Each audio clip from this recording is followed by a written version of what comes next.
Assalamualaikum warahmatullahi wabarakatuh. Bismillahirrahmanirrahim. Wassalatu wassalamu ala sayyidina Muhammadin wa ala alihi wa sahbihi ajma'in. Subhanaka la ilma lana illa ma 'allamtana innaka antal alimul hakim. Wala hawla wala quwwata illa billahil aliyyil azim. Qala al-muallif rahimahullahu ta'ala wa nafa'na wa iyyakum bi'ulumihi fid dharain amin ya rabbal alamin. Kata pengarang rahimahullahu ta'ala, soalan, bolehkah disebutkan nama-nama malaikat yang 10 dan tugas-tugasnya yang mesti diketahui? Kita masih lagi menyambung bab mengenal malaikat. Salah satu daripada rukun iman yang 6 perkara, iaitu beriman kepada malaikat-malaikat Allah. Jadi kita yakin Allah Ta'ala mempunyai tentera-tentera yang kita sebut sebagai malaikat ataupun malak, yang bukan laki-laki, bukan perempuan, yang tak makan, tak minum, yang tidak ada nafsu, yang tidak berkahwin, hanya kerjanya iaitu beribadah dan menjalankan ketaatan apa yang disuruh. Dan tidak ada seorang malaikat pun yang pernah derhaka kepada Allah Subhanahu Wa Taala. Ulama-ulama menetapkan bahawa wajib kita beriktikad bilangan malaikat Allah saja yang tahu berapa ramai, berapa juta, dan kita tak wajib tahu. Yang kita wajib tahu 10 dan kita tak wajib tahu. Yang kita wajib tahu 10 malaikat, 10 malaikat sahaja. Wajib tahu tu bukan wajib hafal seorang-seorang. Maknanya kalau orang sebut salah seorang daripada 10 ni, kita kata inilah malaikat Allah. Padam dah gitu. Tapi kalau hafal 10 nama lebih baik. Jadi nama-nama yang 10 orang yang menjadi fardu ain kita ketahui. Yang pertamanya Jibril. Tugasnya menyampaikan wahyu. Yang paling banyak nama Jibril. Nama yang terkenal Jibril dengan Jibrail. Banyak lagi nama dia Jabrin, Jibrail, Jibrail, Jabril boleh baca. Banyak. Yang popular Jibril dengan Jibrail. Jibrail, iaitu menyampaikan wahyu, hanya memberi wahyu kepada para nabi dan para rasul. Barang siapa yang kata Jibril datang beri wahyu kepada dia, padahal dia bukan nabi, jadi kafir. Tak kira tu guru ke wali ke, jadi kafir. Nah, kerana selain daripada nabi dan kepada rasul, tak datang Jibril menyampaikan wahyu. Wahyu-wahyu ini hanyalah sampai dan turun kepada Rasul dan Nabi. Kerana mana Nabi rajulun min bani Adama yuha minallah, laki-laki daripada manusia yang diwahyukan daripada Allah. Lain daripada Nabi, kalau benda yang baik dipanggil ilham, kalau datang benda yang tidak baik dipanggil khatir syayatin. Ilham benda baik, suruh buat baik, suruh tolong orang, suruh sedekah, suruh derma, suruh semayang, suruh belajar, tu dipanggil ilham. Kalau yang tidak baik, suruh joget, suruh pergi nyanyi, suruh pergi zina, suruh pergi curi, merokok, suruh menipu, khatir syayatin. Nabi dan Rasul saja yang terima wahyu. Kul innama ana basyarum mislukum yuha ilayya annama ilahukum ilahun wahid. Katakan wahai Muhammad kepada sekalian manusia di bumi itu, aku adalah manusia bukan jin. Aku adalah manusia bukan malaikat, apatah lagi Tuhan, tetapi utusan Allah yang yuha ilayya, yang Allah beri wahyu kepada aku. Jadi jangan kita kata kita terima wahyu. Tak usah nak cakap lebih gitulah. Boleh sakit saja lagi. Dia lebih tinggi-tinggi ni ikut Rasulullah. Tak ikut, rendah selalu. Nak ilmu tinggi tak? Nak belajar ilmu Rasulullah. Ilmu bak wuduk, cara basuh berak, cara basuh najis, cara rokok, cara sujud, cara mandi orang mati. Tu ilmu tinggi tu. Berapa tinggi? Dah Rasulullah ajar. Faham?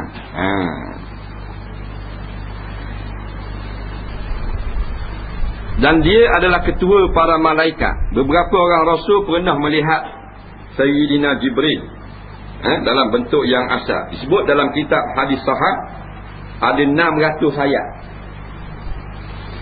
Tak pelik Allah buat. Kalau Jepun cipta pelik tak nak khabar. Allah cipta. Innallaha ala kulli syai'in qadirun. Nah, innallah sesungguhnya Allah ala kulli syai'. In tu syai'in tu baca dengan nakirah.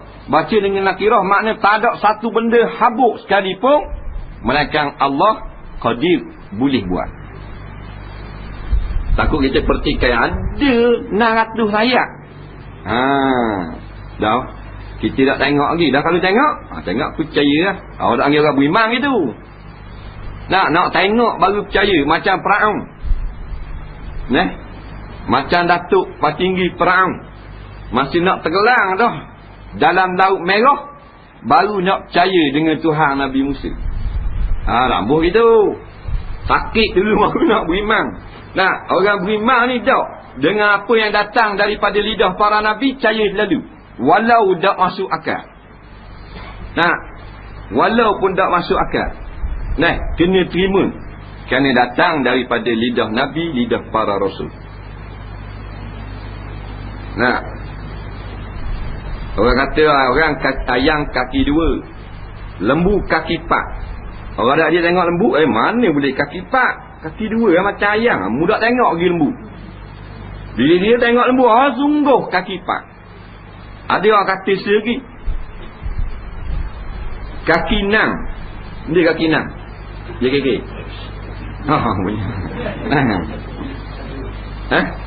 Kabur kaki 6. Kaki 8. Labah-labah. Anda ada spider. Kaki 10. Apa yang boleh awak?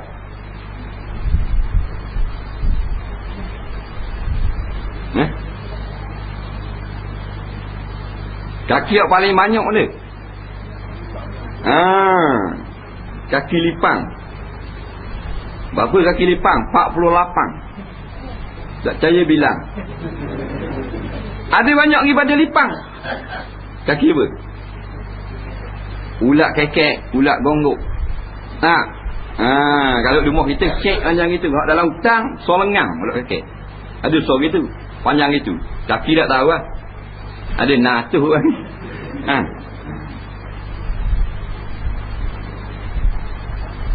Jadi ada 3 ekor sahabat. Anak, kura, ulat kekek. Jadi hari-hari tak mau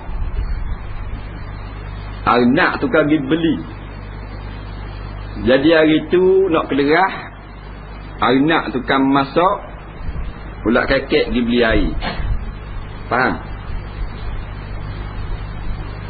Dia tak banyak tak mesti lerah. Kaki banyak tak mesti laju. Ni cerita dia. Lepas tu kalau kita banyak tak mesti menang. Cerita ulat kekek. Nak suruh kura maknanya asal karang dengan air. Nak kura gambar. Malita jalan lagi 2 minggu. Jadi dia ngak ke ulat kekek ni, suruh ulat kekek pergi beli. Jadi lepas Zuhur turun, lepas masak nasi turun pergi beli air, asal dah alik lagi. Ulat kekek ni cerita. Jadi lalah tu beg rumah hitam warna tak balik lagi. Tengok ulat kekek tu atas lampu kat lagi. Tak pergi pun lagi. Kata hari nak bapa pun lambat sangat. Tak di apa kering dah nasi. Duk tunggu ke air. Kan suruh pergi kedai. Kata aku nak pergi kedai ni. Pakai kasut banyak sangat. Dah nak ikat dah 500 kaki. Tak, 2 jam lebih. Dah siap-siap. Nanti cerita mana banyak tak mesti laju. Pahala kan rasu. Kalau tahu suruh kurang. Yang kedua, Mikail tugasnya menguruskan soal rezeki.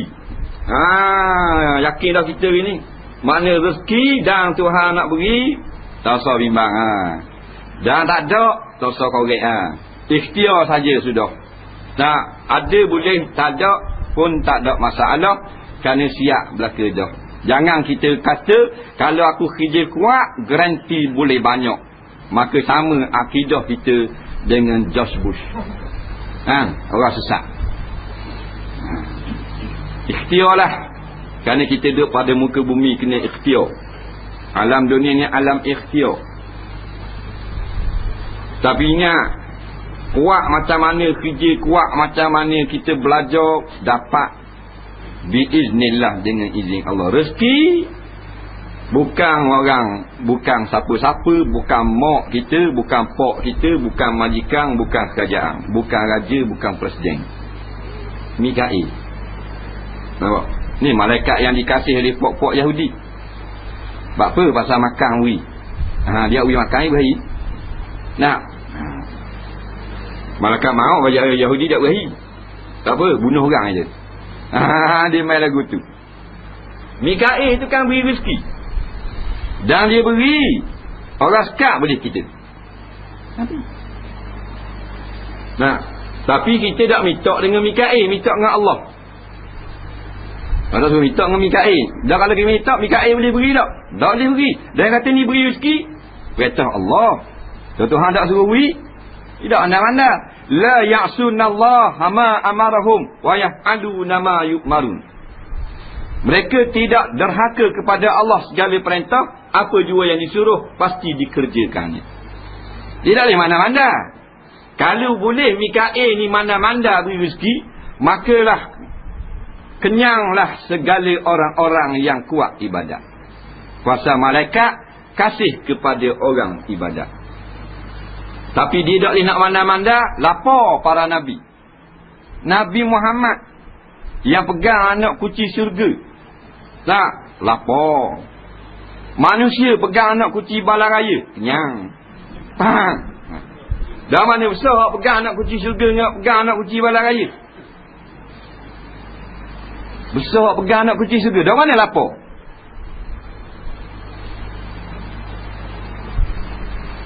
Ibnu Umar dengan kawan dia cerita dalam satu hadis, syakauna ila Nabi SAW al-ju'a farabatna ala batnina al-hajar. Kami mengadu kepada Nabi, kami berdua pernah mengadu pada Nabi masa Nabi masih hidup itu, kerana sangat lapar di kebun Nabi. Dan kami letakkan tiap-tiap seorang kami satu batu pada perut kami. Ambil batu bepang so, ikat perut supaya rasa kenyang sikit. Batu tu tindih atas usuh, rasa macam kenyang. Pada duduk luar tu. Nak awak lelok saja. Cara orang kelaparan tindih perut, jadi tak kosong. Jadi ikat batu. Nampak? Ni kat Nabi. Tak ada batu angkat ni, apa perut ni? Tengok ni akak ni, batu setir orang ni. Tak ada piti. Nampak? Farafa'a saubahu, maka Nabi mengangkat baju Nabi.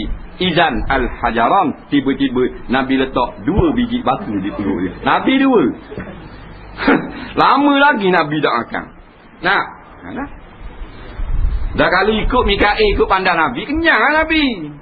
Tapi tak boleh manda-manda. Tuhan nak uji asyadul bala al-anbiya. Yang paling teruk kena uji Nabi-Nabi. 2 teh batu. Dah mu baru sutih 3 hari dah akan kunang dia dah masuk benda. Nah. Kita buak. Buak sama perut macam payah budu seseko. Nah, banyaknya makan. Jetik perut bunyi ni A minor. Tung. Mana kenyang, mana kena syukur lah. Bukan salah, syukurlah. Balas syukur tu dengan tunaikan perintah. Itu saja. Tuhan tak marah. Kita tak susah macam Nabi dah, kita senang. Nikmatlah Tuhan beri. Kita ujian kurang tak. Tapi balaslah budi Allah. Kita lambat jumpa makanan. Apa berjojo-jojo habis lengang baju ni masuklah kuai ikan hinggang ni. Gatik. Tu imam. Gaduh punya pasal. Nak. Israfil tugasnya meniup sangkakala. Sangkakala satu bunyian yang ditiup 2 kali saja seumur hidup bumi alam ini. Allah cipta satu alat bunyian, namanya sangkakala. Nampak? 2 kali saja akan tiup. Yang tiup dia malaikat Israfil. Sekali tiup hancur lebur segala langit dan bumi. Tiup yang kedua bangkit segala yang mati di padang mahsyar. Mati. Itu tugas dia. Tugas lain tak ada kita tahu. Mungkin ada tapi kita tak nak cerita pasal kita tak tahu. Bab malaikat ni bab alam gaib. Nanda-manda tak boleh. Istihad tak ada. Cuma kena nas. Tak. Tiup kali yang pertama naqur dia panggil. Maka berlaga bulan dengan bintang planet dengan cakrawala, matahari terbelah, langit hancur lebur, jatuh di atas segala planet. Kita ni atas kita langit, bawah pada langit pertama ni ada bermacam-macam galaksi. Satu galaksi ada berjuta-juta bintang. Galaksi ada bilion. Bawah pada langit pertama ada bilion galaksi. Galaksi itu dia ada berbilion-bilion pula bintang. Tiap-tiap satu bintang pula dia ada planet keliling dia. Di antara bilion bintang tu namanya matahari. Maka tiap-tiap sematahari kita ada 9 planet keliling. Nah, dan banyak mana semua tu hancur lebur kat gigi dengan sebab ditipu oleh kepingan langit. Faham? Yang menghancurkan Allah bukan sangkakala. Cuma alamat hancur dengan tiup sangkakala. Lepas tu ada benda. Gunung jadi macam kapal. Yang gocang malaikat kau. Dia gocang bumi ni. Dan sekarang gocang lah. Sekarang dia panggil goncangan kecil-kecilan. Kita panggil gempa bumi. Orang putih panggil earthquake. Nampak? Ke benda panggil? Orang putih panggil apa? Jepun panggil benda gempa bumi. Siapa tahu? Tak tahu. Honda Civic mesti ada. Jepun panggil benda gempa bumi. Apa tak tahu? Aku dah tahu. Tak kira lah. Arab panggil zalzalah. Iza zulzilatil ardu zilzalaha. Nah, apabila digoncang akan bumi dan segala-galanya dengan goncangan yang sangat kuat. Wa akhrajatil ardu asqalaha. Nah, maka bumi-bumi akan mengeluarkan segala benda-benda. Tu benda tu. Hak kediang tu tipang yang kedua dah tu. Goncangan mula-mula tiup pertama. Bila bumi mengeluarkan isi, tiupan yang kedua tu. Wa akhrajatil ardu asqalaha. Dan ingat pula, tatkala bumi iaitu tanah mengeluarkan segala isinya. Nah, makna keluar isi, keluar segala manusia daripada kubur masing-masing. Jarak antara tiupan yang pertama sampai tiupan yang kedua, kata dalam riwayatnya 40 tahun. Tak ada benda. Senyap sunyi. Tak ada benda. 40 tahun. Wa qala al-insanu ma laha. Maka berkata manusia, apa benda ni? Bapa pula gini ni? Bapa yang bangun belaka ni mayat-mayat ni? Kita ni bohong bi huluk-huluk. Nah,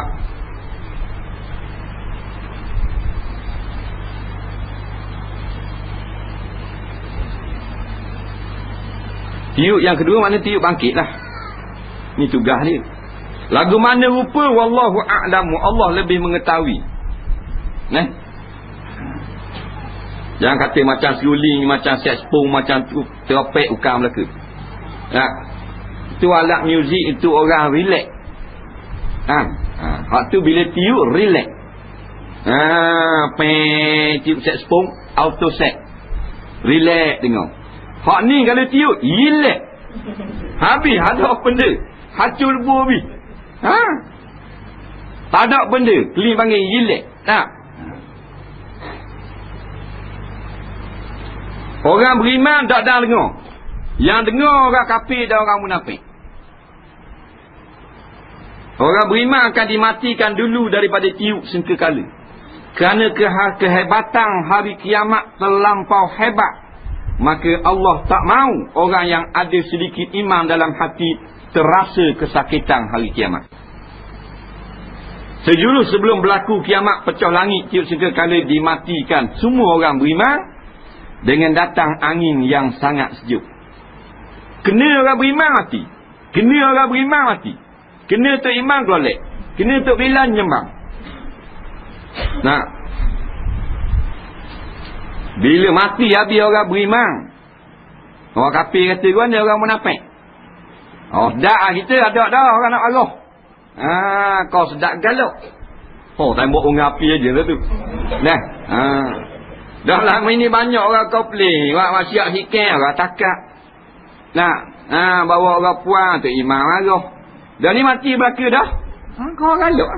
Ada masalah. Pagi tang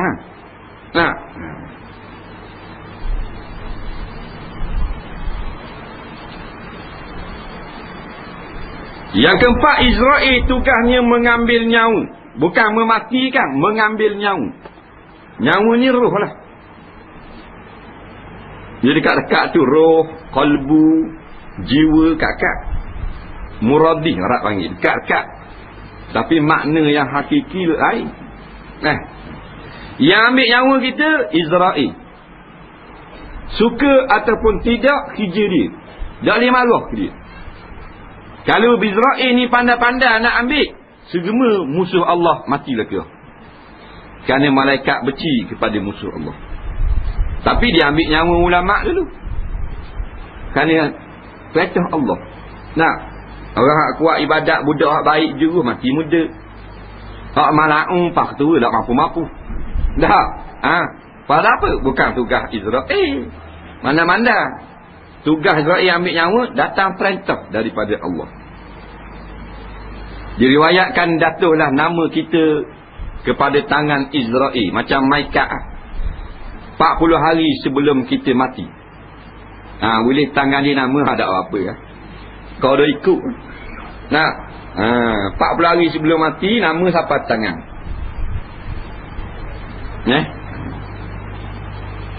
Dak lari sikit lah muka kamu ada belaka. IC hak canggih lagi. IC kita tak canggih kan ni. Hak ni memang tepat tu. Siapa tangan malaikat Israel ni 40 hari lagi. Kau dah ikut. Kita dah sedar dia congek utup ni. Congek. Dia dah ikut. Apa rasanya? Boleh rasuah? Tak boleh. Tidak akan nak minum. Dia orang boleh makan minum boleh rasuah. Jenis makan minum boleh rasuah. Jenis tak akan nak minum rasuah kan ni. Jenis makan sawi besar. Kelas-kelas main 2 juta 3 juta 200 ya ada ayam. Kelas cak ayam cerita 200 ya. Cak tiku 2 ya. Malaikat tak akan rasuah. Tolong kita wis 1000 dah sambil nyawa kita ambil minggu depan Nak tengok ngapi je kali. Tak layan mana. Tak layan mana. Siapa rasa ambil. Tak kira seorang sayang ke, orang benci ke, gitu lah. Cuma ingatlah. Biarlah bila kita balik orang menangis. Kalau kita datang kita menangis, kita balik biar orang menangis. Tambah bila kita balik orang suka. Mapu. Tambah itu. Orang pakak suka. Bagai apa? Mati lah malang. Panggil lari minyak. Tambah tangga gitu. Pasal apa? Pasal jahat. Buat uduh orang. Mati orang suka.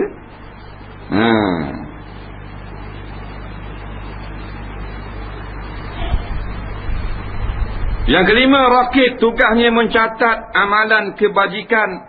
Yang keenam, atid tugasnya mencatat amalan kejahatan. Ma yalfizu min qawlin illa ladaihi raqibun atid. Tidak ada seorang Adam itu mengeluarkan kata-kata, melainkan mesti ada di kiri kanannya raqib dan atid yang mencatat. Nah, kita tidur duduk tepi katil, kita bangun cakap ditulis. Yang kita kata di dalam tidur tak tulis, kerana kita tak berakal. Nah, bila akal kita sedar, kita pun bangun, dia tidur, kita bercakap, tulis pula. Hak jahat, lek kiri tulis. Hak baik, bukan malaikat jahat, amalan kita yang jahat. Kerja penulis, kiraman katibin. Kiraman katibin, kiraman ni penulis-penulis mulia. Nah, tulis sama. Iaitu malaikat raqib atid. Bahasa mudah SB ya senang.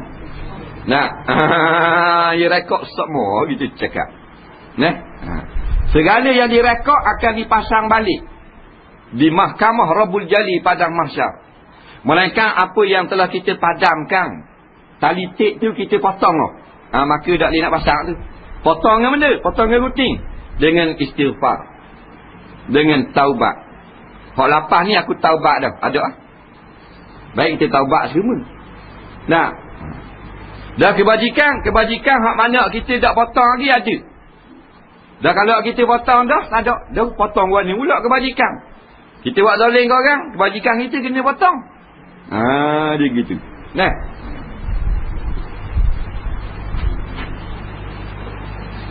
yang ketujuh, mungkar tugasnya menyoal orang mati dalam kubur. Yang ke-8, nakir tugasnya menyoal orang mati dalam kubur juga. Mungkar wa nakir. Nampak? Kata orang yang baca talqin kat kubur, ya abdallah ibnu amatillah wa'lam annal mauta haqq. Wahai Abdullah, hamba Allah, anak hamba Allah juga, hendaklah kau ketahui bahawanya mati itu benar. Nampak? Wa dukhulul qabri haqq, dan masuk ke dalam kubur itu benar. Wa su'ala munkarin wa nakirin fihi haqq, dan soal munkar nakir di dalam kubur itu benar. Mayat mendengar perkataan orang yang baca talqin. Walakinnahum la yaqdiruna ala jawab, dan tetapi mereka tidak ada kuasa nak jawab kerana Allah tak beri, tapi mereka dengar. Melainkan yang Allah Ta'ala izinkan kepada dia boleh jawab soal munkar nakir walaupun tak baca talqin. Gitu. Jadi ingat, baca talqin belum tentu boleh jawab. Hanyalah ikhtiar manusia semata-mata, berdalilkan satu hadis dhaif sahaja. Tak ada salah kita berusaha, kerana kita tak tahu. Kalau kita tahu pok kita ni senang lenang dah dalam alam barzah, tak payah baca talqin, pakai rembah ngembor gitu tak apa. Tak payah doa dah. Kita memang kita tahu dah. Tak tahu molek ke tidak, kita ikhtiar. Macam orang pergi berobat, tahu dah malaikat mai kabur malam ni, esok mu pergi berobat, tak baik punya. Dah ketiga esok tak pergi, malaikat mai kabur dah. Dan yang pergi tak tahu lagi baik ke tak. Dah mengaji kubur belum tentu siapa pahala kepada. Kerana ulama-ulama kata yajibu wa yasilu sawabuhu ilal mayyit insya-Allah taala biiznillah. Sampai pahala orang mengaji kubur, mengaji Quran kepada mayat, insya-Allah dengan izin dia. Makna kalau tidak dengan izin Allah, tak ada apa. Dah kita tahu, tak tahu ikhtiar lah. Nah, kalau kita tahu dah mayat ini kekal dulu kini selamanya dalam neraka, orang panggil kok semayang mayat, kita semayang tak? Tidak semayang lah mayat. Dah kita tak tahu, ingat ke molek, rupanya dalam hati tak beriman kepada Allah, dah kita tak tahu. Ikhtiar lah. Dah kalau tahu dah, Mayang buat apa? Nah, tak payah mayang, pakai ambil sapu saja 5 jam bau. Nah, tak tahu, cuba ikhtiar. Yang soal Munkar dan Nakir. Sebelum daripada itu ada malaikat namanya Ruman. Lepas datang Ruman, baru datang malaikat Munkar wa Nakir. Mari tanya soalan yang banyak. Dalam hadis Tabarani, hadis dhaif. Walaupun dhaif, kita boleh riwayat untuk menggemarkan kita pada akhirat. Disoal akan orang yang beriman di alam barzah 7 hari 7 malam. 7 hari 7 malam. Nah, apa benda ni, apa benda ni? Soalan wajib kita beriman, memang soal. 7 hari 7 malam tak wajib kita iktikad kerana hadis dhaif. Soalan kena soal ke tidak, wajib beriman pasal sebut dalam semua hadis sahih. Nah, dalam satu hadis Nabi kata, wasalu istaghfiru li akhikum wasalu lahu tasbita fa innahu al-ana yus'alu. Jangan lari terus lepas pada memperhatikan tanah kubur, tetapi tolong istighfar banyak-banyak ke dia. Baru balik, kerana dia sekejap lagi akan kena tanya. Nabi riwayat dalam hadis sahih. Nah, dia akan kena tanya. Memang kena tanya. Cuma menurut riwayat yang dhaifnya 7 hari soalan. Nah, banyaklah di antara soalan ni. Yang pertama, man rabbuka. Satu hadis sahih. Man rabbuka. Siapa Tuhan kamu? Jawab amalan, bukan mulut. Orang yang membesarkan Allah, dia jawab Allahu Rabbi. Ya, Mak? Tapi dia mengkecilkan Allah, makhluk lebih besar pada Allah. Hak Allah teruk belakang, dah dia jawab Allahu Rabbi. Dia percaya yang boleh beri rezeki pada dia majikan dia tu lah. Pemimpin dia lah yang boleh menyelamatkan dia. Nampak? Agama-agama ni diam kira. Dari kata Allahu Rabbi. Nabi kata orang yang bertuah, dia akan jawab Allahu Rabbi. Bila dijawab Allahu Rabbi habis sesat, maka diluaskan kubur sejauh mata memandang.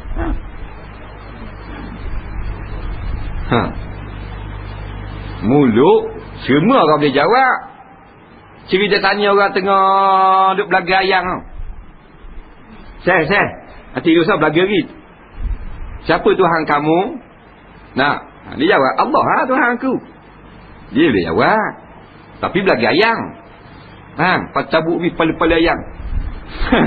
Nah, tanya hak kaki jek dadah. Lengang duk jarum duk lengang ni. Allah lah brother. Faham? Gua cakap lu. Dia boleh jawab tu. Nah, orang yang rombok surga, rombok rumah Allah, Allah tak jawab. Tanya Abu Jahal, jawab Allah. Wala in sa'altahum man khalaqas samawati wal ard. Siapa Tuhan kamu yang menjadikan langit dan bumi, yang bersembah tak rekong? Pok-pok kafir musyrik Mekah, hak ada tak rekong, pakak jawab Allah Tuhan kami. Tapi jawab dengan amalan. Waktu kita kena mengagungkan Allah mengatasi makhluk.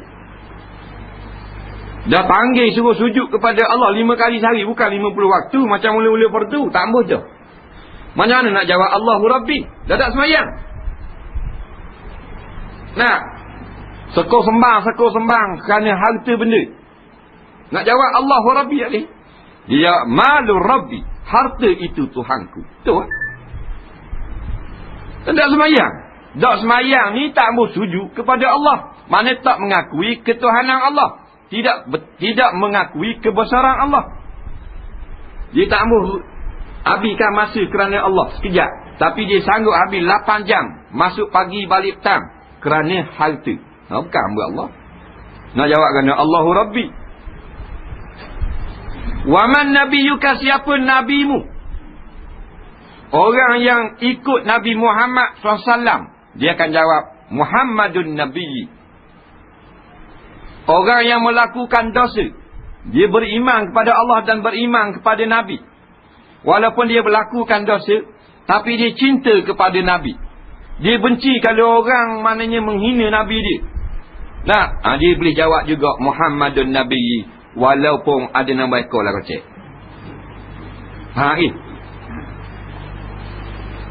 Bak orang fasik ke orang kafir. Nah, orang yang kata kalau ikut Nabi punah jannah kita. Tak maju lah kita. Hak tu tak boleh jawab Muhammadun Nabi. Orang yang hina janggut Nabi, serban Nabi, orang ni tak boleh jawab Muhammadun Nabi. Tapi kalau dia kasih kepada sunnah Nabi, tengok orang pakai jubah, dia kata ni sunnah Nabi moleknya, dia tak akan jubah, dia akan suruh libah. Dia tengok orang pakai serban, dia kata aku cinta pada sunnah Nabi ni, tapi aku tak pakai lagi. Aku pakai topi, kek, baseball, tang. Ada tulis Yamaha Tadai. Tapi dia kasih, tak buat lagi. Dia boleh jawab Muhammadun Nabi. Sebab tu jangan benci sunnah. Dia ada akal pun sebab jangan benci. Faham? Pasal pakaian Rasulullah, selipar Nabi, sunnah Nabi, menjilat jari ni sunnah Nabi. Biar kita tak jilat pun, tapi bila orang buat, kita rasa cinta, kita rasa kasih. Kerana ni sunnah Nabi aku juga, cuma aku pergi tak buat. Tak apa gitu.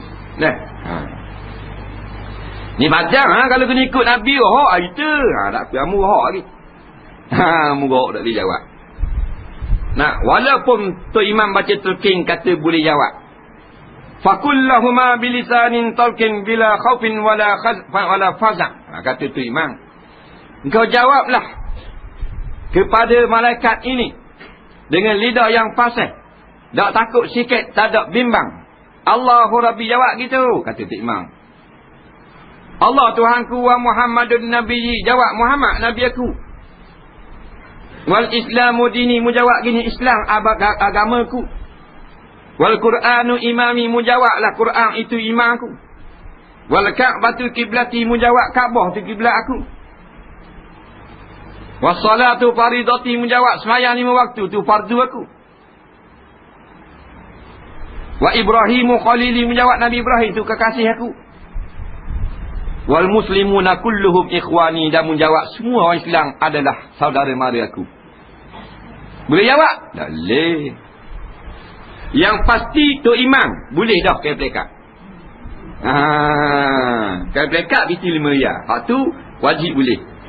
Hak dalam nu masya Allahu kana wa ma lam yasha lam yakum. Kalau Tuhan kehendak berlaku boleh jawab, kalau Tuhan tak kehendak tak berlaku. Batu kita jangan harap orang baca talqin, jangan harap orang ngaji kubur kita kemah modal kita sendiri. Dah kita modal ada dah, orang tolong baca lagi mujur. Faham? Dah kita atas dunia ni dah reti nak jawab dah. Di antara soalannya wa ma'tiqaduka, apa i'tiqad kamu? Sudah kerja. Tobik air kecing gitu. Tak boleh jawab.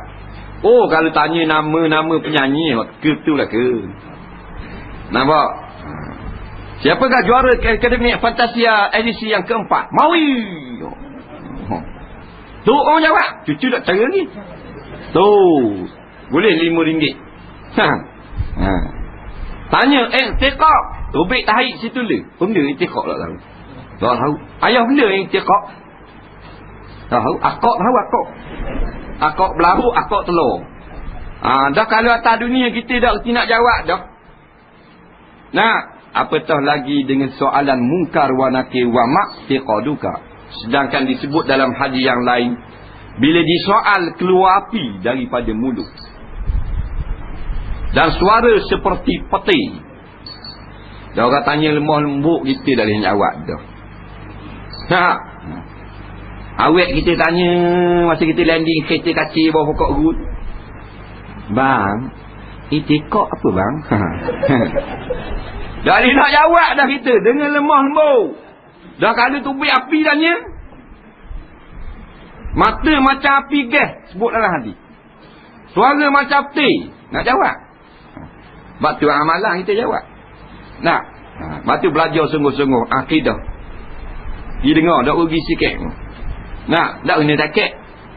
Lagi balik lagi, daya tinggal pun pitih. Balik. Hari 100 balik 100. Tak rugi dah takut pun. Snooker berapa jam ni snooker? Dia ni berapa main snooker berapa jam ni? Bukan haram main. Berapa sejam ni? Siapa boleh jawab? Ambu warok no dah. Tak tahu. Tak pandang. Dah tak jawab. Ha. Kau tahu.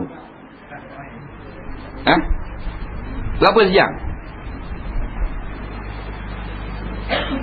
Muka Jimmy White belaka. Faham? Takut nak jawab dah. Takut kena. Tak apalah, lama-lama kena kau. Dia gitu lah. Nak lari dua mana. Maknanya free je. Mari belajar. Bukan kata mari kat kita. Ustaz lain pun untuk guru lain. Kau anda pilih je. Nak ngaji hadis ke dengar hadis. Ada orang ngajar sirah ke dengar sirah. Orang ngajar fiqh dengar fiqh. Nak pilih je. Mutur je. Bukan jalan kaki kita usung mutur. Mutur bawa kita. Kalau kita tengok kena usung mutur. Kau ustaz dah hari kena usung mutur. Nah, kita duduk atas mutur pulas sikit. Jatuh giar kiri-kiri jangan masuk. Jalan apa lu? Nolek tak payah. Duduk rumah tak dengar juga. Duduk rumah ni tutup dekat. Tamu dengar dah lawak gana. Malang nasib. Nak. Bukan panas. Kuliah maghrib tak panas sikit, ada kipas, ada kapet. Nolek ada makan lagi. Ada makan. Lama dah ani makan. Nah, ada makan dah pula. Dah tambah juga. Bodoh lah. Ke dah bodoh gitu? Bodoh lah. Agama kita kan? Tuhan suruh kita cari makan pagi petang tak larang dah. Mari dengar sekejap. Untuk kebaikan kita. Bodoh dah hari.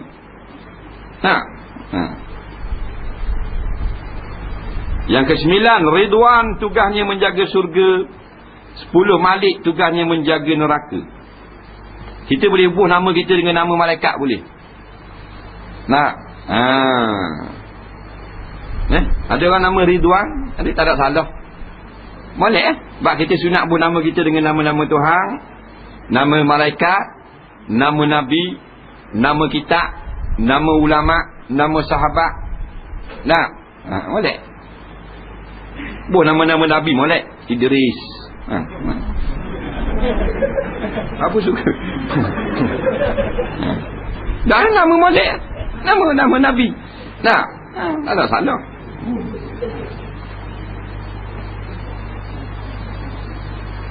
Jadi di dalam syurga dan dalam neraka bukan seorang malaikat. Allah tugaskan berjuta-juta, bahkan tak ada orang tahu ramai mana yang duduk jaga syurga. Satu taman yang penuh dengan nikmat. Neraka satu taman juga, tapi taman azab dipanggil. Apa dia panggil taman? Pasal ada pohon. Dalam syurga ada pohon, dalam neraka ada pohon. Tapi dalam neraka pohon zakum. Buahnya macam kepala setan. Berduri-duri. Sekali kita makan putus habis orang perut. Itu makanan ahli neraka. Dan nak makan dalam syurga, nak makan dalam neraka, nak makan dalam syurga. Dengan perbuatan, bukan dengan mulut.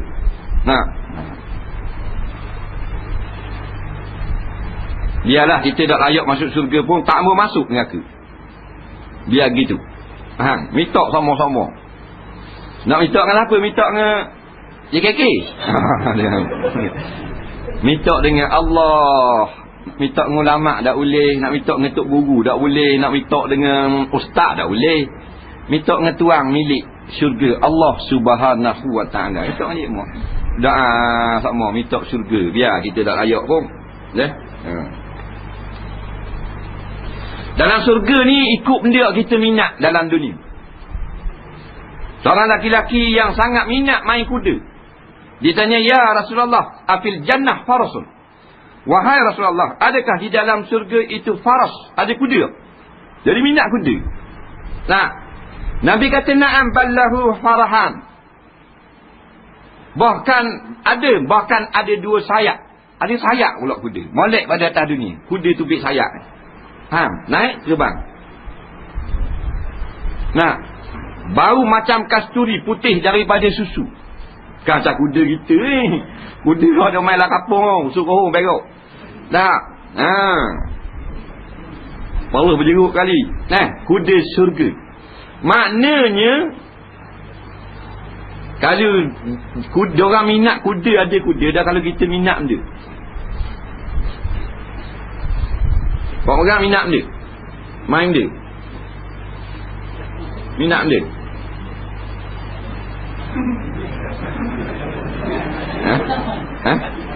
Main bola. Ada stadium. Ada stadium. Lah minat bola. Ahli syurga nak stadium, tubik stadium.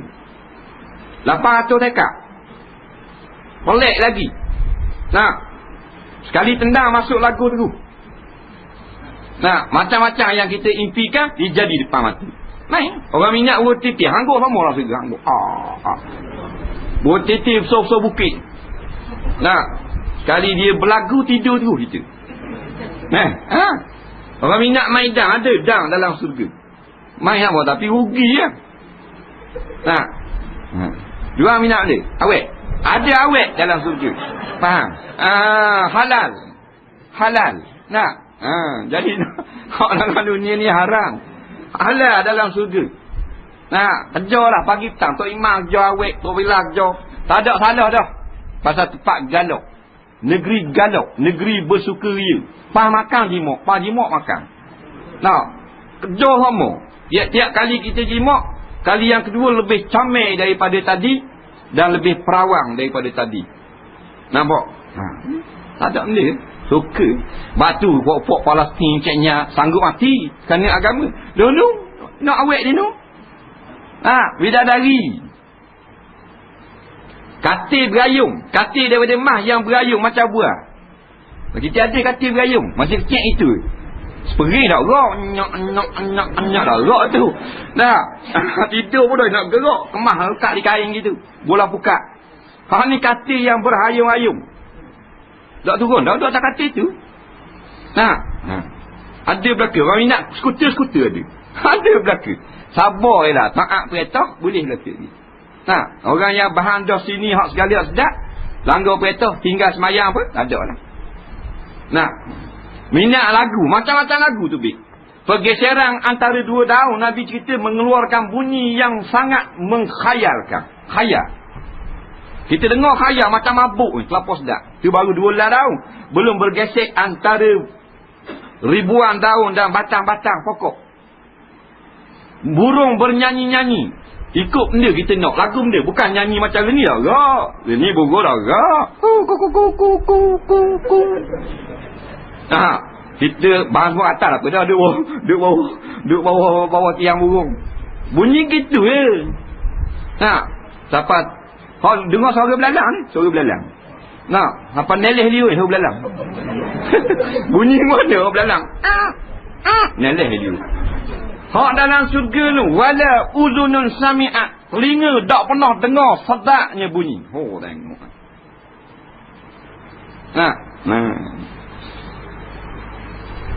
Dalam satu hadis riwayat Imam Daruqutni, isteri-isteri kita ni duduk khijri menyanyi.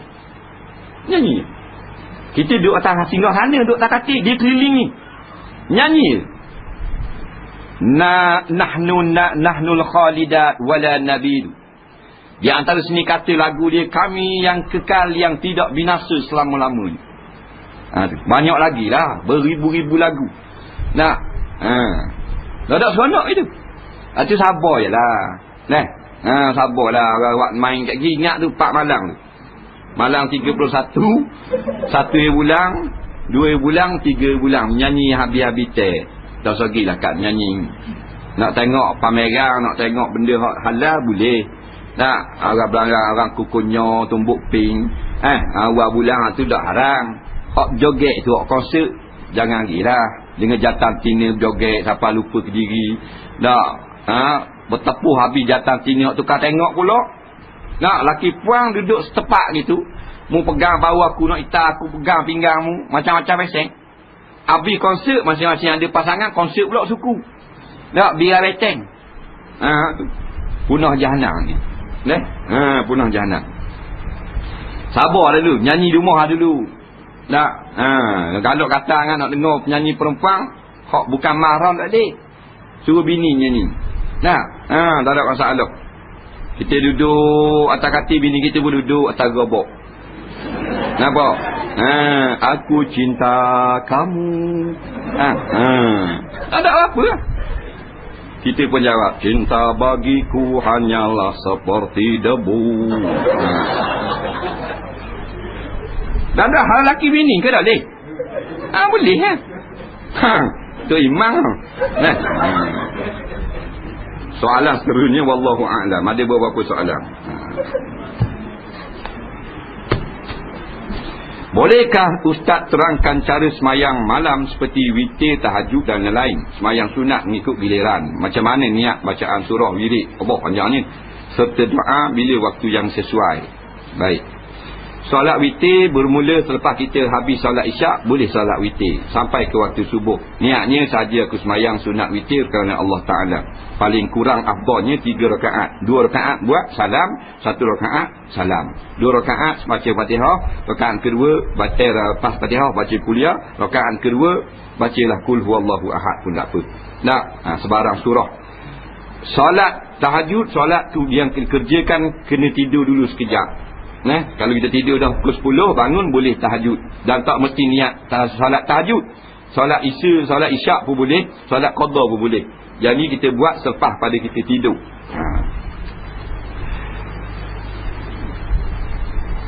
Doa-doanya bacalah sebarang doa. Yang kedua, qiyamul lail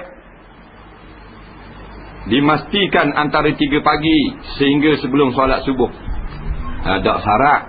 Qiyam makna bangun, lain makna malam. Makna bangun malam, tidak tidur terus, bangun buat ibadat. Sama ada semayang atau baca Quran atau selawat atau zikir atau telaah kitab, dipanggil qiyamul lail juga. Tapi kalau tahajud makna semayang sunat pada waktu malam lepas tidur. Qiyamul lail ni makna tidak tidur terus, bangun sekejap. Sekurang-kurangnya kita bangun sekejap, kita istighfar 3 kali, semayang 2 rakaat, baca doa, tidur balik. Qiyamul lail juga. Tapi yang afdalnya dilebihkan sedikit. Jadi tak syarat semayang qiyamul lail. Boleh buat tazkirah, boleh benarnya istighfar, selawat, baca Quran dan seumpama.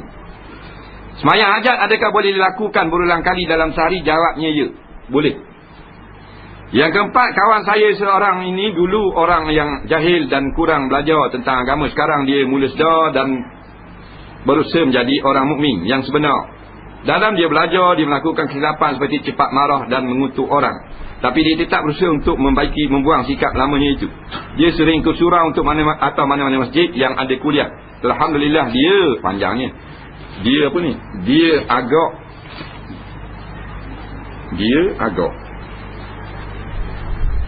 pula. Tetapi satu sikapnya yang membuat saya agak muskil sedikit. Dia belajar dan pegang apa yang ustaz ajar, tapi dia ada bergaduh juga dengan 2-3 orang yang agak berilmu. Tapi dia boleh berbaik pula dengan orang yang jahil dan tidak suka pada agama Islam. Saya tanya pada pasal beria dan suka bergaduh dengan orang yang mengajar kamu, tapi baik pula dengan orang yang bodoh. Dia jawab dia suka ilmu, mendengar dan berusaha beramal setakat yang mampu. Dia tak suka atau benci orangnya saja. Atau lain kataan, orang yang berilmu ini cakap tak serupa bikin.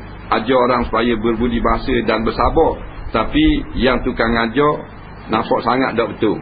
Dia juga berkata bahawa dia sanggup bersabar dan berbaik dengan orang jahil agar mereka dapat petunjuk dan hidayah dan kembali menjadi orang mukmin seperti dia. Dengan cara itu dia berharap dapat keredaan Allah dan dapat menebus kesalahan yang masa lalu. Bolehkah beri jawapan pada masalah kawan? Ayuh ni masalah ni. Maknanya dia pergi dengar kat orang, dia tak berakhir orang tu. Dia pergi belajar dan dia kutuk pula kawan tu. Jadi perbuatan tu tak boleh.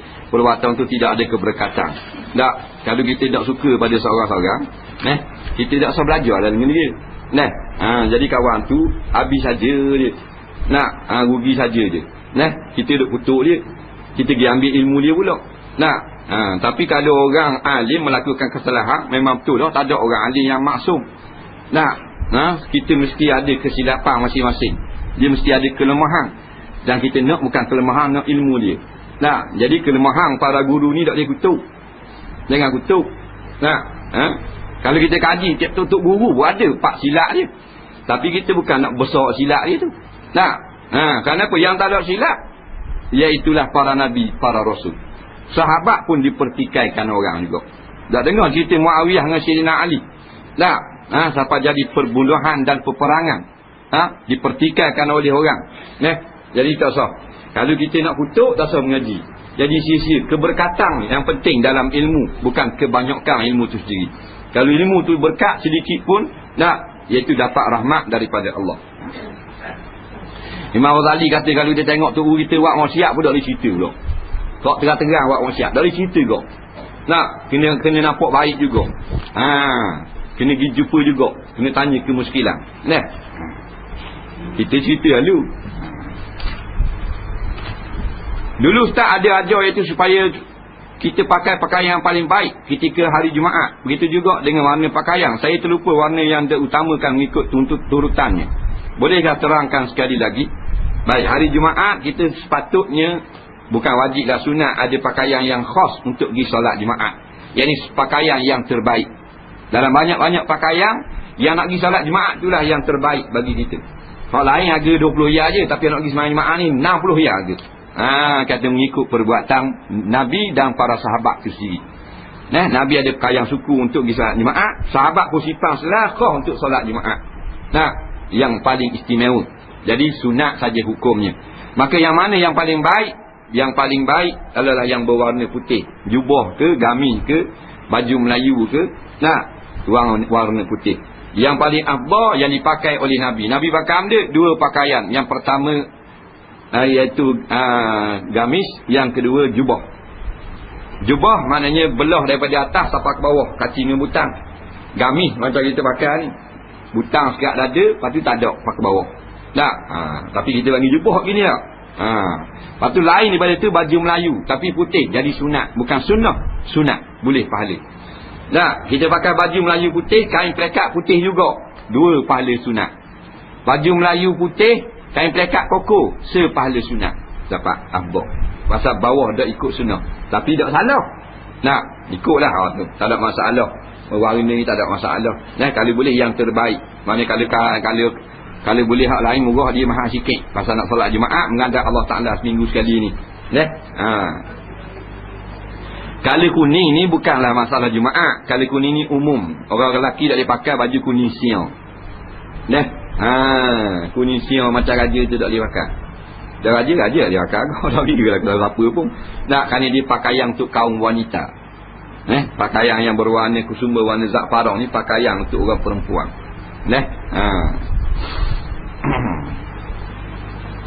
Apakah hukum jika seorang itu memungkiri janji tentang suatu yang tidak begitu penting? Contohnya bila berjanji nak pergi beli suatu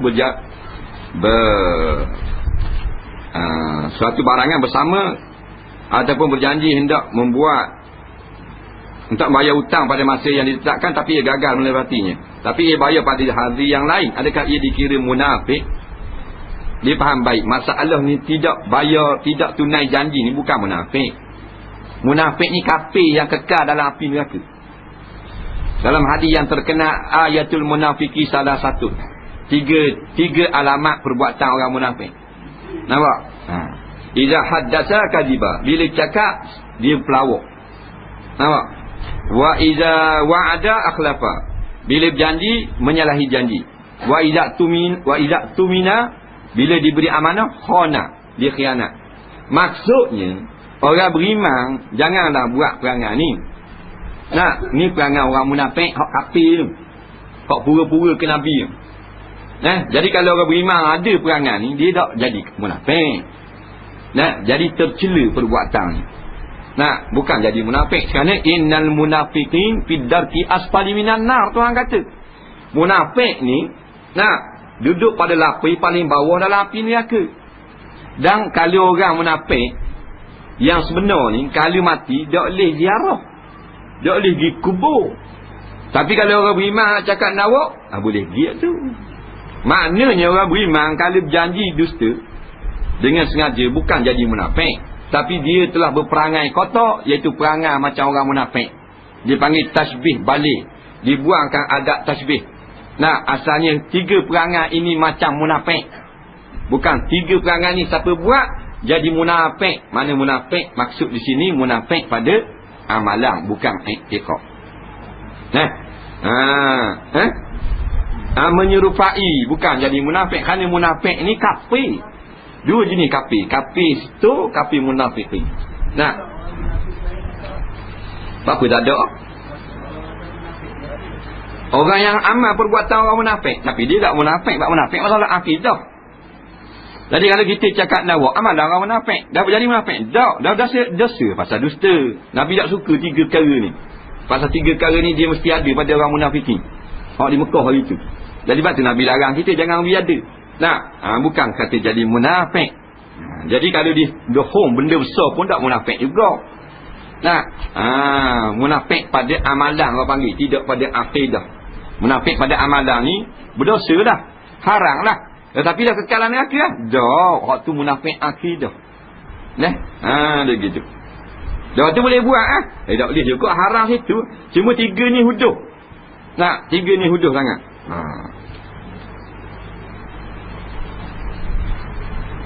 Seorang berhutang kerana sesuatu yang sangat penting tapi dia tak mampu bayar balik hutang. Dia ada duit tapi cukup sekadar keperluan.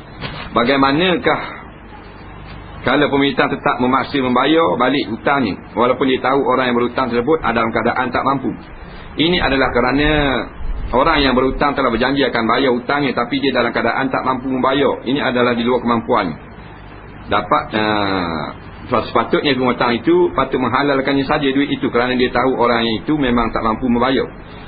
Dia berhutang dulu pun kerana demi keperluan hidupnya. Baik. Berhutang sampai masa tak erat nak bayar. Lepas tu dia kata sepatutnya tuang hutang tu kata halal lah. Tak sepatut gitu. Tak ada ulama kata gitu. Yang Nabi ajar kita kalau sampai masa bayar hutang, kita tuang hutang, orang tu memang tak mampu nak bayar. Maka kita sepatutnya sunat kita beri tangguh. Bukan mesti berhalal. Halal ni hak kita. Kalau kita kata tak halal tapi tak apa asal bayar, kita tak ada lagi. Bayar bila-bila, tak salah dah kata. Tak. Tak wajib pun kita kata halal. Yang sunatnya kita beri tangguh. Dari memang dia tak terdaya sungguh, beri tangguh. Tak apalah, mu ada mu bayarlah. Tu panggil beri tangguh. Tak wajib kita kata dah aku halal lah. Tak wajib. Kita tak wajib halalkan harta kita.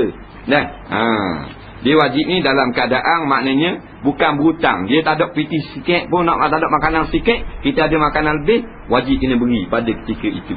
Tapi bila atas nama berhutang, wajib bayar. Bila siapa masih nak bayar, memang tak mampu nak bayar, niat kita memang nak bayar, insya-Allah Nabi akan bayar di akhirat nanti. Dan Allah jadikan dalam hati tuan hutang menghalalkan di akhirat nanti. Sebab masalah hutang bawa ke akhirat, tidak selesai dunia.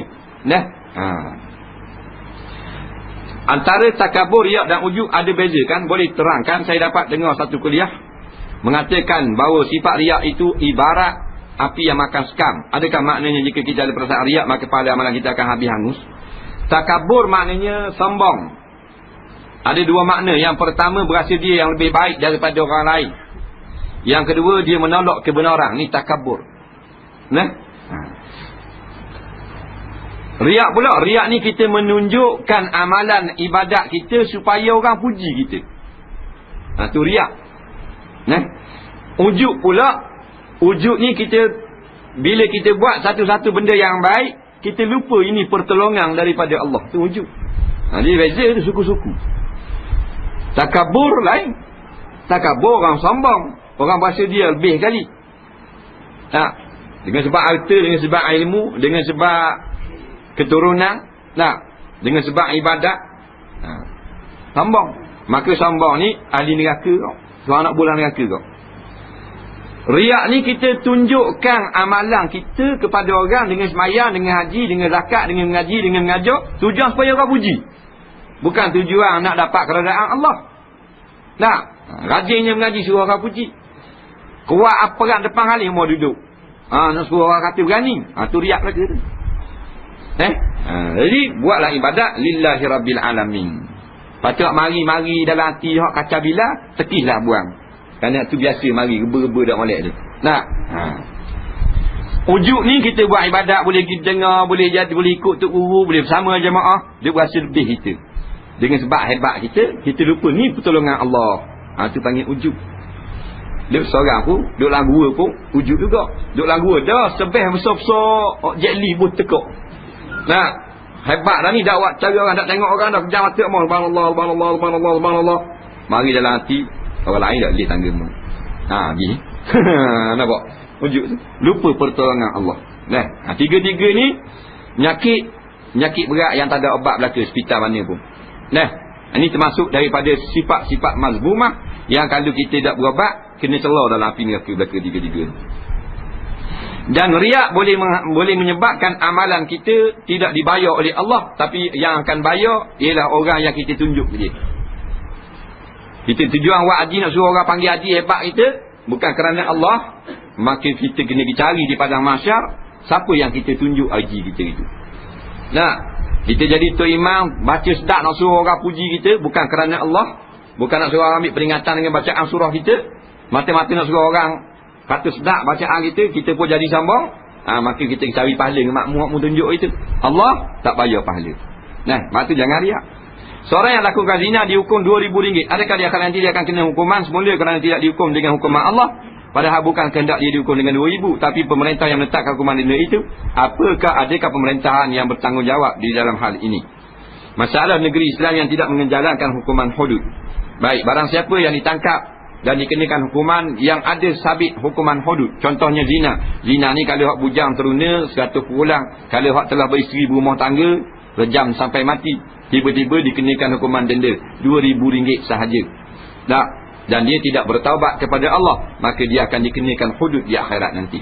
Tapi walaupun kena RM2,000, dia bertaubat kepada Allah, dia tidak akan lagi dikenakan hukuman di akhirat nanti. Itu cara dia. Bolehkah baca surah lepas baca Fatihah dalam tiap rakaat pada tiap-tiap solat fardu? 2 rakaat pertama saja sunat kita baca surah lepas Fatihah. Rakaat ketiga dan keempat tidak sunat. Bila kita buat juga khilaful aula, setengah ulama kata makruh. Kenapa 2 rakaat awal dalam solat maghrib isyak kena baca Fatihah dan surah dengan kuat? Kalau baca slow macam mana? Baca slow, baca perlahan sah. Cuma sunat baca kuat litibak, kerana ikut perbuatan Nabi SAW, ikut Nabi. Yang ketiga, rakaat yang lebihnya pula kena baca slow, kena baca pelan. Kenapa tak baca kuat dalam setiap rakaat? Kerana ibadat ini bukanlah dengan kita memandang-mandang, tetapi ambil daripada Rasulullah. Maka Nabi kata, sallu kama ra'aitumuni usalli. Semayang macam aku semayang. Aku semayang 2 rakaat baca kuat, 2 rakaat baca perlahan. Maka kita sama mandang lah, kita ambil daripada Nabi supaya jadi molek ibadat kita. Kalau salat fardu sendirian boleh tak nak baca kuat? Boleh. Itu 2 rakaat solat subuh, 2 rakaat pertama solat maghrib, dan juga 2 rakaat pertama solat isyak. Soalan seterusnya, saya ingin korban sebagian lembu untuk anak perempuan saya yang berada di Kota Baru berumur 4 tahun. Bagaimanakah niatnya untuk anak saya yang berada di Kota Baru? Ulama-ulama telah menetapkan bahawa tidak sunat mengkorbankan bagi anak yang belum balik. Walau bagaimanapun kalau kita nak buat juga, cara niatnya inilah satu bagian korban anakku si fulan bin si fulan, daripada seekor lembu korban kerana Allah Ta'ala. Itu niat dia. Saya ingin musafir ke Kota Baru selama 5 hari, 3 hari tinggal di sana. Bolehkah perjalanan pergi dan balik semasa berada di sana saya melakukan solat jamak qasar? Jawabnya boleh. Kerana Kota Baru 100 batu. Jarak yang membolehkan 56 batu.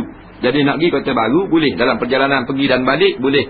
Tak, kita dikira musafir, orang yang sedang berjalan. Bila boleh tu? Kalau kita duduk di Kek, kita naik bas pukul 21 tengah hari, 15 minit lagi sebelum waktu zuhur, kita pun berangkat lah. Kita berangkat sampailah di Pulau Rusa. Sudah dah minit sampai Batu Nang, orang bubang dah zuhur. Maka boleh salat jamak dan qasar. Tak nanti sampai 56 batu. Kerana jadi nasi kita jauh, maka sampai Batu Nang boleh dah. Bagaimanakah pula sekiranya saya ke Kota Baru selama 1 minggu? Sama juga. Siapa yang nak pergi ke Kota Baru 4 hari dan ke atas, sampai saja di Kota Baru tak boleh jamak qasar. Dalam perjalanan pergi balik boleh. Siapa yang nak pergi ke Kota Baru 3 hari dan ke bawah, 3 hari 3 malam, siapa tu boleh lagi jamak dan qasar. Kerana 3 hari duduk Kota Baru tak panggil orang mukim, masih lagi dipanggil musafir. Yang keempat, bila kita niat solat jamak takdim pada rakaat pertama saja aku semayang fardu zuhur jamak takdim dengan asar qasar kerana Allah Ta'ala. Setelah selesai qasar zuhur, adakah perlu kita niat untuk qasar asar, dan jika perlu bagaimana niat yang betul? Lepas kita solat dah zuhur dalam keadaan jamak takdim dengan asar, pas salam nak naik mayang asar pula. Cara niatnya gini, aku semayang fardu asar, qasar jamak serta zuhur kerana Allah Ta'ala. Soalan seterusnya, minta penjelasan apa pandangan Ustaz 3% yang dicah yang cah perkhidmatan yang dikenakan ke atas pinjaman PTPTN. Baik. Sebahagian ulama-ulama fiqh mutaakhirin mengatakan cah perkhidmatan yang sedikit persennya dibenarkan oleh syarak kerana untuk menguruskan bayaran-bayaran yang tertentu, dalam nak menguruskan apa benda segala urusan-urusan pinjaman, nak upah raya kerja khani, nak bayar elektrik, nak bayar apa, maka dibenarkan sedikit cas perkhidmatan. Yang tak bolehnya dikenakan cas yang tetap, iaitu apa namanya persen daripada pinjaman itu sendiri. Tak, iaitu riba. Kalau cas perkhidmatan sedikit dipanggilkan cas perkhidmatan yang dibenarkan syarak. Kalau 10% bukan cas perkhidmatan, tu cari berniaga, cara untung. Dah. Hukum memotong bulu dada atau betis yang berserabut. Ni pula ni. Berenak ni. Nah, jadi serabut apa pula bulu betis dia orang lelaki ni, dia ada bulu betis lah. Dah. Tak ada. Hukumnya orang lelaki tak boleh buang bulu betis. Nah, menurut pendapat setengah ulama, dah boleh buang bulu betis, dah boleh buang bulu dada. Tak boleh. Nah, kerana tak ada bulu betis ni jenis orang puang. Nah, orang puang ni tak ada bulu betis. Kita lelaki ni butuh hangwi bulu betis, tak ambil bulu betis pula. Nah, waktu bi ada lari baru sedap. Nah, anak yang soleh mendoakan ibu bapa yang dalam meninggal turut mendapat pahala. Jika anak jahat, adakah dosa ibu bapa dapat juga? Baik. Dosa dapat juga kepada ibu bapa jikalau dosa itu dikerjakan dengan sebab ayah itu yang ajar, atau mak yang ajar dosa tu. Masa hidup mak ajar suruh buat benda tu. Mak ingat tu, jangan ikut lah kalau duk pakai tudung kan. Pakai tudung lah. Mak dak bayi pakai tudung. Mak dia pun matilah, anak dia tak pakai tudung, mak puang. Selama mana dia tu baik, tiap-tiap hari boleh ke mak dia tak. Tu contoh. Ataupun tidak dijaga langsung, dia diberi langsung ilmu agama sehingga anak dia jahil. Dan bila jahil dia buat segala maksiat. Dapat juga pada ibu bapa tadi. Nah, waktu kita usahalah untuk mengalimkan anak kita sedikit dalam bab agama. Bila kita beri mereka agama, tiba-tiba bila kita mati mereka buat juga maksiat, padahal kita beri agama dah, maka kita tidak lagi tanggung dosa. Gitu. Nah. Soalan seterusnya. Seorang umat Islam yang banyak melakukan dan dimasukkan ke neraka, adakah pada akhirnya dia akan ke syurga? Jawabnya, Nabi kata barang siapa yang ada sedikit iman sekalipun, iaitu sahih i'tiqadnya beriman kepada Allah dan kepada Nabi Muhammad SAW, dan tidak melakukan perkara-perkara yang membatalkan iman tersebut selama hidup dia, maka walaupun dimasukkan ke dalam neraka, dia akan masuk ke dalam syurga pada akhirnya. Dan bila akhir sekali orang yang beriman dikeluarkan daripada syurga, maka akan dikunci pintu neraka selama-lamanya. Tinggal dalamnya orang kafir dan orang munafik. Nah, kerana orang yang beriman tidak layak tinggal kekal dalam neraka. Dimasukkan orang beriman ke dalam neraka bukan sebab Tuhan benci dan nak mengazabkan dia, tapi kerana nak menanggalkan dosa yang ada di dalam jiwa dia. Nah, maka dibakar supaya tanggal. Macam kita nak bakar tahid mah, nak lekat pada mah tu, tak, kita kena melayu atas api. Baru tanggal. Tinggal emas yang murni. Itu juga dibakar orang beriman supaya tanggal dosa dan maksiat, baru layak masuk ke dalam negeri syurga, negeri yang aman dan baik daripada segala yang tidak baik. Seorang perempuan kahwin dan lepas 5 bulan berkahwin, perempuan itu melahirkan anak. Maksudnya anak itu harus berbinkan siapa? Kerana suaminya bukanlah orang yang menghamilkan bininya itu. Oh, gitu pula. Ni masalah rutin ya, jadi harian lah ni. Hak mengandung luar nikah hari-hari lah ni. Kalau dia tiranu hari-hari dah dengar. Tak. 15 tahun pemerintahan Sultan Zainal Abidin yang ketiga. Tak. Pada awal abad yang ke-20. Belum zaman bom merah itu, pada tahun 1902, 03, 04. 15 tahun berlaku 3 perzinaan. 15 tahun 3 perzinaan berlaku berkat hukum hudud yang dijalankan oleh Sultan Zainal Abidin yang ketiga. Lenin seminit sekor awet lebah. Hak 3 se, 4 se, 5 se, 6 se, 8 se. 8 hak lelaki hak jatah, hak tina cek 13 tahun, anda hantar tong ikan. Hak dalam lokang, hak dalam store, dalam bengkel. Nak pagi tang siang malam, anak orang Islam ini nampak diregut kehormatannya. Jadi bila beranak 5 bulan, jawabnya tidak boleh dibinkan kepada sesiapa melainkan bin mak dia. Nabi orang tanya dah, Nabi anak yang lahir ni dalam keadaan hamil daripada persetubuhan haram, nak bin lagu mana? Nabi jawab, al-waladu lil firash walil aqil hajar bagi pak tukang zina ataupun suami tu tak ada apa-apa tak boleh benda. Walaupun suami tu tak zina dengan dia. Tak, dia kahwin dengan perempuan yang hamil zina dah. Perempuan suami suci. Tu imam tak tahu kala. Nikah dengan perempuan. Rupanya orang tebuk dah. Nah. 5 bulan nikah. Beng mak dia. Saya pergi kuliah maghrib ustaz lain tapi tidak ketinggalan membeli CD ustaz. Adakah saya juga dapat pahala seperti mana orang yang menghadiri kuliah ustaz secara langsung? Dia pergi dengar kat ustaz lain, malah kita ngajar. Tapi dia beli CD. Dia kata dapat tak sama pahala hadir macam orang lain? Jawabnya tak dapat. Sebab pahala dengar CD lain, pahala hadir lain. Pahala dengar CD ni pahala mendengar. Nampak? Dia panggil istima'ul ilmi, memperdengarkan ilmu yang bermanfaat. Boleh satu pahala. Lepas tu pahala hadir lain. Hadir ni besar lagi daripada dengar CD saja. Tapi dengar CD bermanfaat, memberi guna kepada kita daripada dengar benda tak faedah. Jadi ada pengetahuan. Nah, daripada tak dengar langsung, baik dengar. Nah, dengar saja dengan mari lebih baik mari lagi. Mari ni dia ada turun rahmat daripada pihak Allah, keberkatan dan doa daripada para malaikat bagi majlis-majlis ilmu. Kita tak pergi majlis ilmu, tak dapatlah. Kita pergi majlis mana hak tu kita dapat. Disebut dalam hadis sahih, malaikat berkeliling pada majlis ilmu dan mendoakan keampunan bagi ramai-ramai tu. Sebab tu kepentingan kita hadir berjemaah ini ada turun keberkatan dan kasih sayang daripada Allah. Nah, untuk mengkuatkan kita secara individu, seterusnya jemaah akan bertambah kuat yang melayakkan turun nusrah pertolongan daripada Allah. Bukan semata-mata sembang kedai kopi saja, jaga sembahyang 5 waktu, tak. Kena ada jemaah. Dalam jemaah itu ada kekuatan Islam sikit. Jadi dengar saja CD agama dapat pahala dan dapat ilmu kalau kita faham. Tapi hadir lain pula balasannya. Saya India Muslim, mazhab mana yang patut saya ikuti? Mana-manalah daripada mazhab ulama yang muktabar boleh ikut. Cuma nak memudahkan kita duduk pada negeri yang ramai ikut mazhab Syafi'i, kita ikutlah orang yang ramai, maka memudahkan kita untuk berurusan. Nah, dan masalah kita nak bermuamalat dan beribadah. Dia gitu.